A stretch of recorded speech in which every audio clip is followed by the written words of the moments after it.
I have to do part 2 of private bank bills with British Corporation. Things are hot and heavy in Washington, and those who wish to prove this big scam is occurring have finally gotten enough noise going that it's kind of on the public lines. And why right now does some woman attack the White House with her mid-sized sedan and get blown away by Secret Service? Now, I can understand the Secret Service may be a little edgy because of the terrorist threat, but why a black woman? They always go and find the I think Arsenio Hall said they always go find the most whacked out black person around a news event to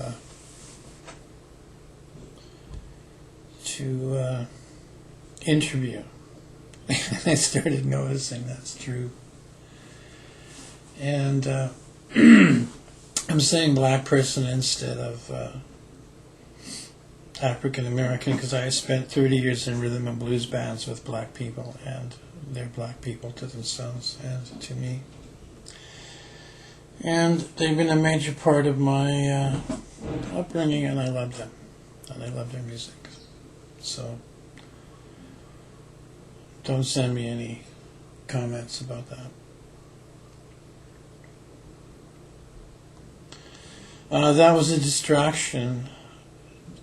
I'm in Canada. That was on every channel all night. This mysterious attack on the White House, and then today, a couple of days later, it turns out to be a mentally disturbed dental assistant who was offered medication. I don't believe that. All of these false flag, strange things like the shootings, it's always some mentally disturbed person who's off their medication, but it only seems to happen when there's a crucial political event in the wind.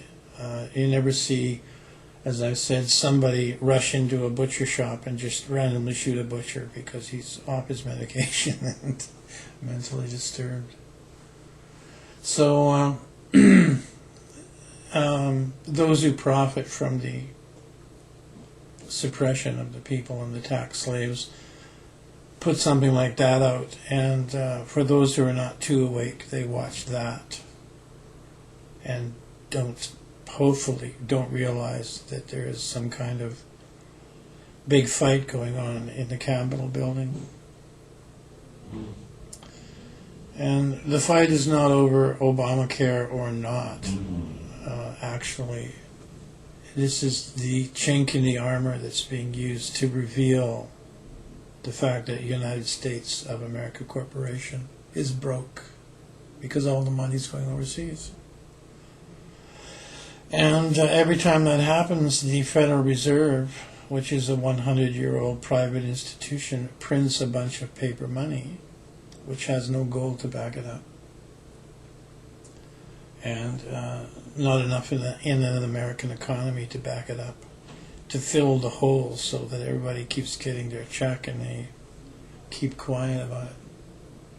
Okay, we got our checks and everything rolls on. At some point, this thing's going to crack open.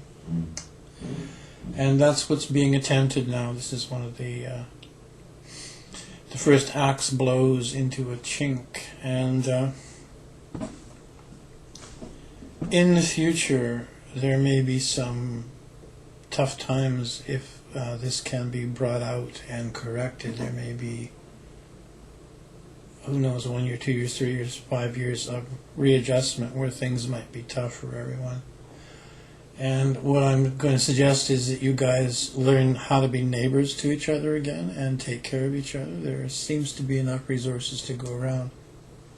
If the people of the world could send millions and billions to the tsunami victims, then America within itself could send a few $1 million to citizens of the country who have been victimized by this scam and find themselves without a paycheck. Charity is the one thing that makes you feel really good. And there's been a long history of trying to destroy the family, destroy neighbors, destroy neighborliness, so that each individual family can be terrorized and brought under control. There are no more groups. And groups have always been the answer to fight against governments. I have an acquaintance who's from Nicaragua, and he said in his neighborhood they have the police have the jeeps with the 50 cals on them like in the movies, but the real men from the neighborhood went down and blocked the neighborhood off with overturned cars and junk, and they have rifles, and they're managed to keep the police away from them because they're just not having it, and the police know that. If the police go down there, they get shot, so they don't go down there. It's not that these people are criminals; they're not just putting up with the totalitarian bullshit down there. So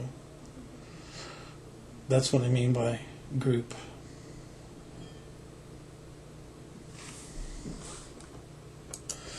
I'm going to read you something from Black's Legal Dictionary. I just did a video a couple of days back about how to get out from under the money pirates. The United States, or Turtle Island, as the Native Americans have always called it. That's where I live, on Turtle Island. Is under common law, and the Uniform Commercial Code, which is Vatican law, has been very sneakily just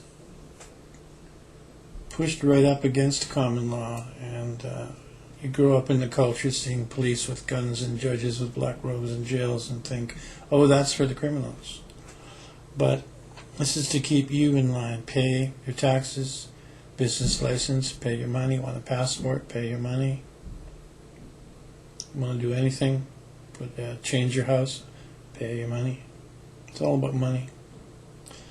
So this Uniform Commercial Code is where you'll find all of the law you see in courtrooms. And a courtroom is a commercial court, whereas the common law court is a court of record, where everything's on the public record. So you have to say to them, or ask them, is this court a court of public record? Yes or no, and you can say, I declare a court of public record, and that ends the commercial court. But here's the facts of this. The Uniform Commercial Code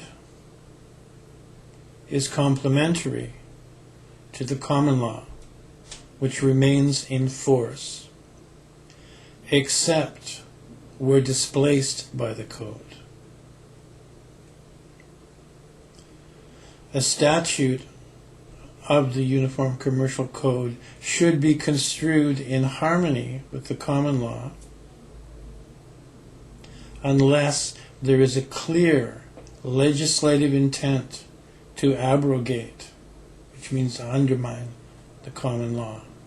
And this is found in the Uniform Commercial Code 1-103.6. This is the argument we use in court. The code recognizes the common law.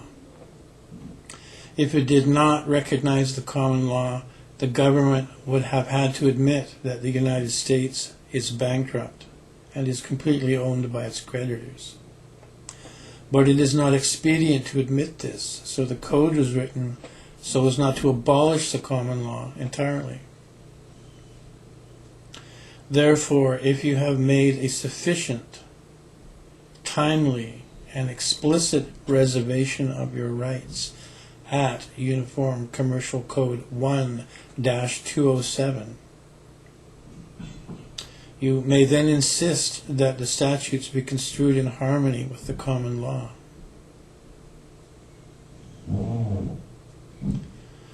Now, if you do that, and the judge pushes it ahead anyway as a commercial court item, you can sue him and the prosecutor for violating this, because you have common law rights, and if you wish to give them up when they say to you, understand, it means do you stand under them? Are you going to put up with our BS? Then they have you, because you've agreed to play the game, which is why they call it a court. And it's like a tennis match, and where you are the loser.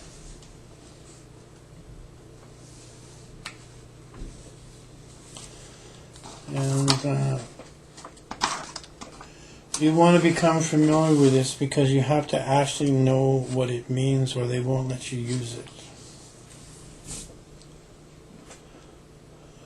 When a waivable right or a claim is involved, which means you can say, I waive my rights, the failure to make a reservation of your rights thereof causes a loss of the right and bars its assertion at a later date. So most courts are the commercial courts, and you don't know that, and you're trying to use your constitutional rights, and the judge will freak out, because that's a common law court, which is not there unless you say, I declare a court of record.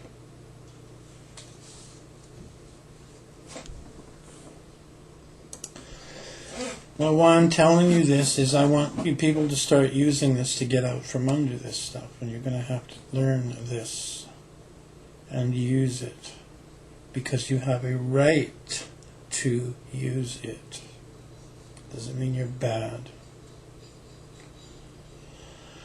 Going on here, this is from Black's Law Dictionary. The sufficiency of the reservation of rights.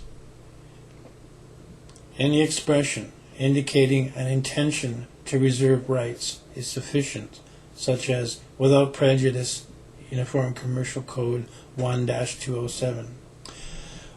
Whenever you sign any legal paper that deals with Federal Reserve notes, write under your signature, without prejudice, Uniform Commercial Code 1-207.4. This reserves your rights.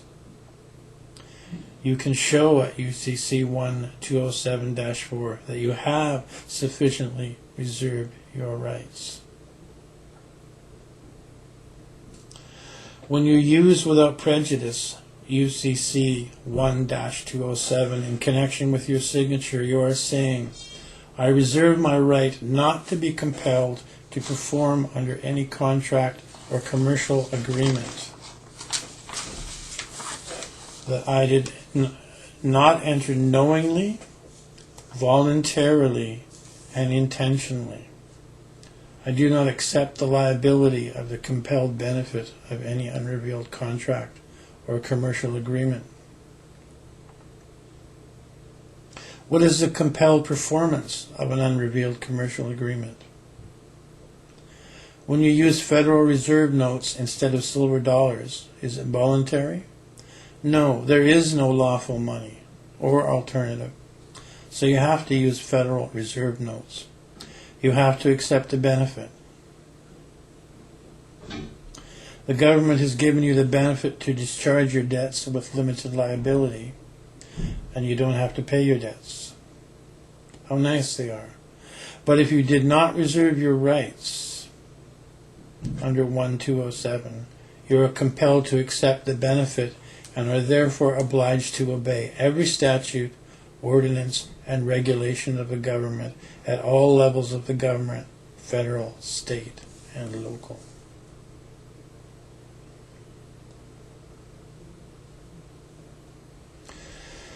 Now, the best place to find this is in the Anderson 3rd edition of Black's Law Dictionary.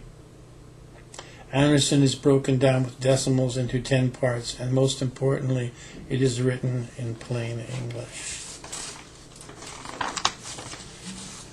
So let's hope that this revelation of the money scam follows to its natural conclusion where it's stopped.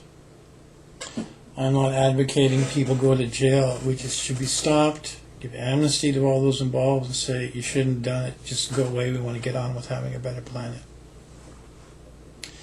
And please be prepared to help each other and watch out for the lies in the media of how horrible it's going to be for everyone if this continues.